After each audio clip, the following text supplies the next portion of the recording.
probinsya ng Cebu.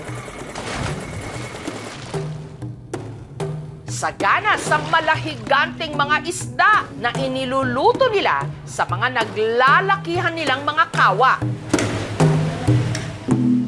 Gaya na lang sa kainang ito sa Katipunan Street sa Cebu City na naghahain ng isa sa mga paboritong sabaw ng ating mga bay, ang umaapaw sa sarap na nilarang.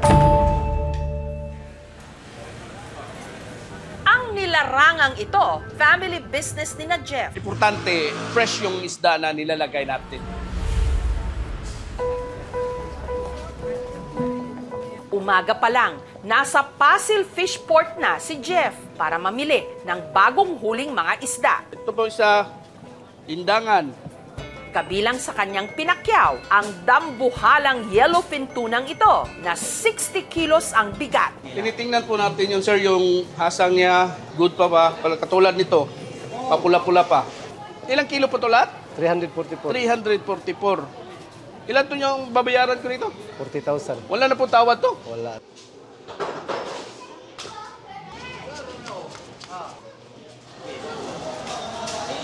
Dito ninilinisan ang binibili nating isda para ma-slice na po nila.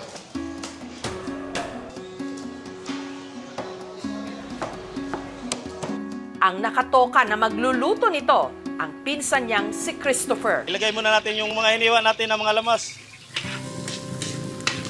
Tapos durugin na natin yung kamatis para masarap ang timplada. Ilalagay na natin yung sikretong pampalasa namin. Ngayon po ay ilalagay na natin yung yellowfin tuna.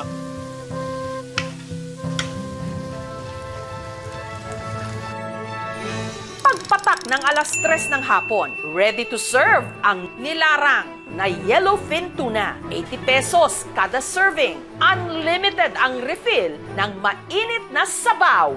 Wow! Masarap siya at malinamnam at maasi. Para siyang sinigang, pero yung asim niya hindi overpowering. Makaluto po kami ng 15 kawa every day. Kumikita na kami ng 30,000 pesos kapag malakas yung bintahan. Dekada 80 raw nung sinimulan ng tatay Simo ni Jeff ang negosyong ito. Kaon ko sa Pasil, kusog ilang larang. Tanaw na ko, kusog, akong gisoyd ang luto. Hindi namin akalain, marami nang natangkilik sa larang. Ang pinipilahan namang kainang ito sa Barangay Cogon Ramos, sa Cebu City pa rin. Para raw sa mga matatapang ang sikmura. Ang main ingredient kasi ng kanilang sabaw, ari ng baka. Ito yung ari ng baka, ito yung testicle. Tawag nila rito sa Cebu, lansiao. But ang lansiao, parang root word niyan is Chinese, describing a phallus. Pero sangkatutak na hirap muna raw ang kailangang pagdaanan bago ito matikman. Ang pagluluto kasi nito, super matrabaho. Madaling araw pa lang, ginagalugad na ni Fernanda ang mga tindahan ng karne sa Cogon Market. May lansiaw dyan.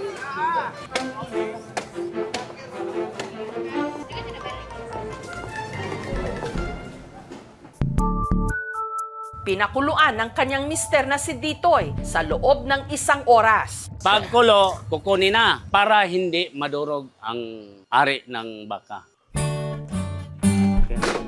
Sunod niya itong nilinis gamit ang razor blade. Kukunin natin yung mga balahibo. Hiniwa-hiwa at saka iginisa. Medyo mahirap haluin kasi hilaw pa.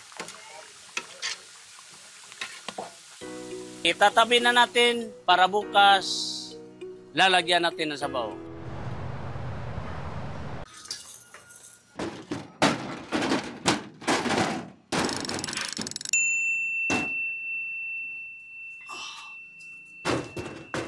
Apo, yes.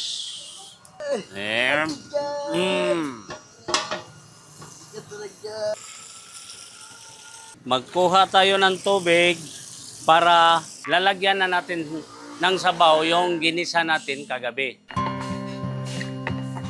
At matapos ang mahigit 24 oras, pwede nang ihain ang mainit-init na sabaw ng lansiaw. Hindi naman siya kadiri-diri kasi malambot siya. Pag kinain mo na siya, para siyang adobo na pinalambot. Ang lansiaw, pinaniniwalaan rin daw na aphrodisiac. Pagpagana to sa misis natin. O, sarap yung labing. Yan.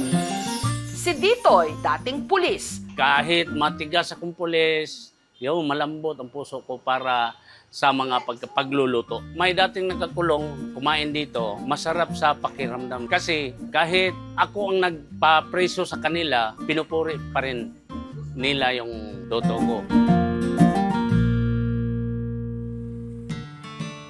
Patibayan naman daw ng tuhod sa kainang ito. Sa Barangay Talamban, pirmi kasi ritong blockbuster ang pila para sa kanilang bestseller na putsero na ang sahog, isang malaking tipak ng tuhod ng baka. Ang mga ipinamalengke ni Virginia, nilinisan niya gamit ang brush. Para matanggal yung dumi at saka yung kunting buhok. Sunod niya itong pinakuluan.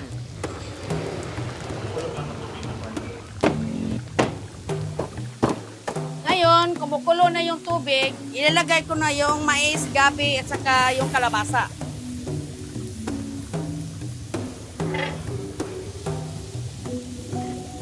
Ngayon, ilalagay ko na yung tomato sauce para pampalasa.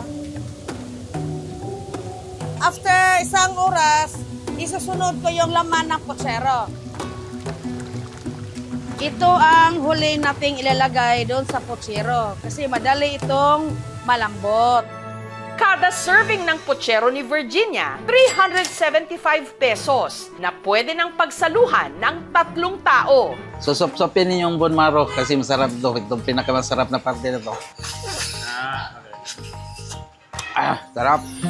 Ang sausawan, libre, ginamos o bagoong. Nasawsaw mo siya sa ginamos, maghalo yung alat at saka yung tamis.